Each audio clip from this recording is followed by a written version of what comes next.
Good morning, good evening, and good night, everybody. My name is Sarah, and yes, we are kind of in a very different place. I am still trying to figure out what exactly my filming situation is. I am at college right now, so that means I have no privacy, but that does not stop me from reading, and that does not stop me from filming, though it does kind of make filming a little bit awkward. But nonetheless, I managed to finish a book in my first week of classes, and that book was Dear Miss Bird by A.J. Pearce. I absolutely love this book.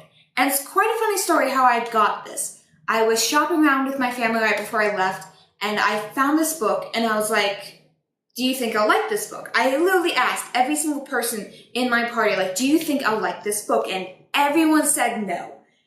I bought the book anyways, clearly.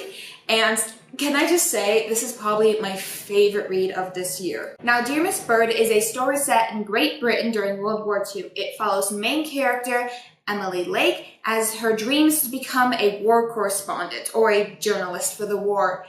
But the only job she ends up taking, and she ends up taking this job pretty accidentally, she doesn't really ask what she does in the interview, is a junior at a failing women's magazine where she's a typist for the problems page. Now, a lot of the story and the plot is set around character dynamic and how people of different age respond to the war and people dealing with war. When Emily is working for the women's magazine, her superior is a woman known as Miss Bird, or Mrs. Bird, I guess, if that's the correct pronunciation. Mrs. Bird answers the problems that readers send in, but there is something quite annoying about Miss Bird, and that is something that Miss Lake, our main character, deals with frequently, and it actually is the thing that drives the plot forward.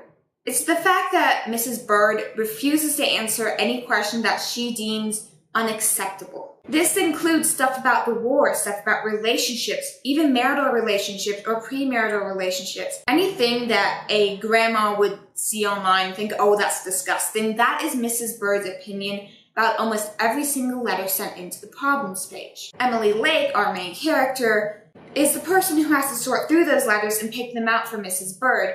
But along the way, she ends up getting really attached to the readers, really attached to the people who are sending in their problems.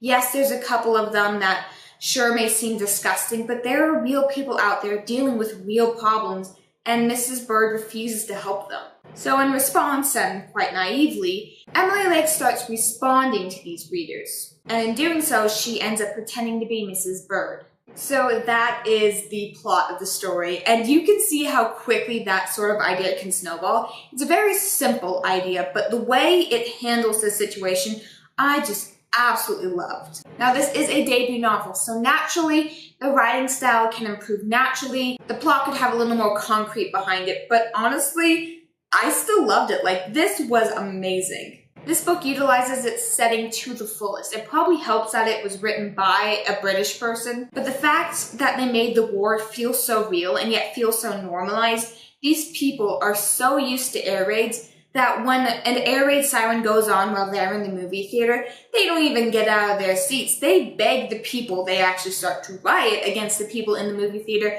to turn the movie back on because they don't feel like going to the bomb shelters. This normalization of the war is something that I can highly appreciate. Anyone freshman year of college or younger can understand the normalization of violence. It's just one of those things that just sort of happens. And yes, it's disgusting when you think about it that way, but it's so fitting for this book. And I've never seen a literature novel, especially one written by someone older, handle that sort of idea in such a real feeling way. Something that actually makes you think like, yeah, these are real people and this is just their life. There are parts in this story that go into PTSD, even though the characters don't quite understand it. Some of the letters the readers are sending in are saying that they jump at the slightest sound. They're terrified because they got stuck in a particularly bad raid, and maybe something bad happened to them or some of their friends, and now they have a hard time going outside. However, we go back to Miss Bird and the fact that she refuses to deal with any of these problems. To her, anything about the war, anything about fear or drama is unpatriotic and it shouldn't be put in a magazine. And that's when Miss Lake steps in. Emily Lake is such a young and naive character. Emily Lake and Miss Bird are really a foil for each other, so when you see them interact, which is surprisingly rare considering that they work together, you really start to understand their dynamic and how these two characters really set the tone for the world and the country that they live in at the time.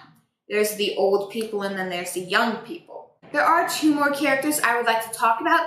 One of them is Emily's best friend named Bunty. Bunty isn't her real name, but that's simply the name that Emily refers to throughout most of the book. The other character is Emily's love interest. I put love interest in quotes because it's not really handled that way. Emily meets this guy right before he's sent off to war, and so they spend a nice night together. They spend a sweet evening, and then he's gone. And they write to each other, and that's how their relationship is maintained. And that's something that happens during the war. During any war, really, your fiancé or your boyfriend or even your husband is sent off to this different country to fight, and you don't know if they'll ever come back.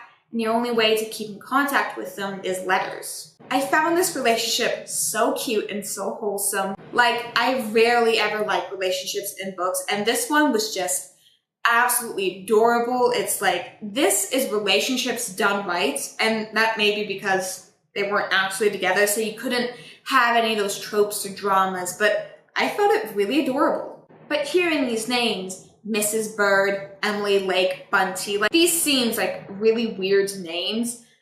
And I kind of agree, like, reading it, at first I didn't notice because it was always Emily and Mrs. Bird. But then you hear Mrs. Bird refer to Emily as Miss Lake, and you start to realize, like, Bird and Lake aren't very common last names. Like, maybe they are in Britain, but here in America, I've never heard those. They just seem like really simple, so that was kind of a bit of an off-put to the book to me, but again, that was tiny compared to just any other problem. Now, going back to what I said about Mrs. Bird's opinion about unpatriotic, a recurring theme in this book, and a recurring theme in any World War II propaganda, was this idea that you have to be patriotic, you have to hold strong, you have to pull your part.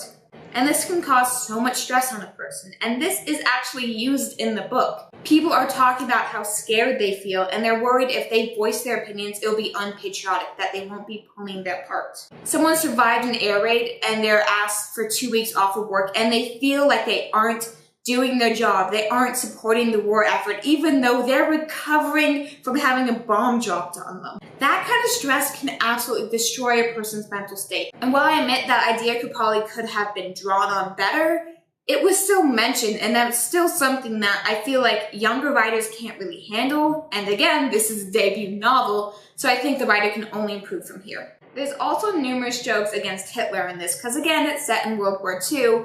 Bunty has a fiancé, and during these parties, they're all talking about how Hitler can bomb them, but they can't stop him from having a jolly good time. It's these jokes and lighthearted things that make the war feel so normal to these people, and again, it makes you stop and wonder what exactly is going through these people's minds. Now, as far as I'm aware, I don't believe this book is YA, but it does not feel like an adult book.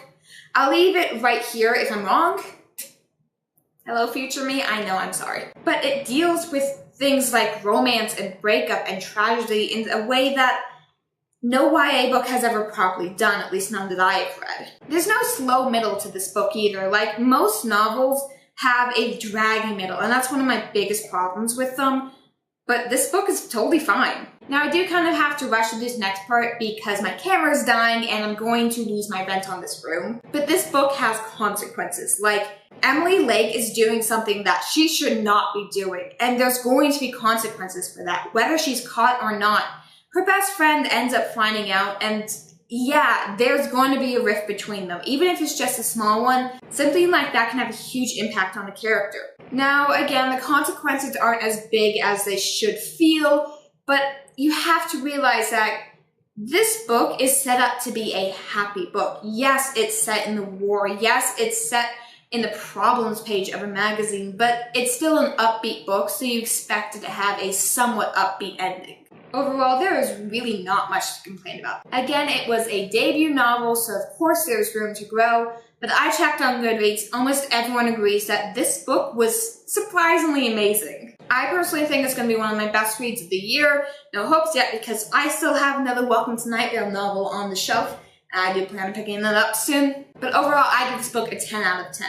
solid, amazing. I really do want to pick up another book by this author. Thank you all so much for watching. If you have any suggestions on what you want me to read next, leave it down in the comments section down below. And while you're there, don't forget to hit like and subscribe.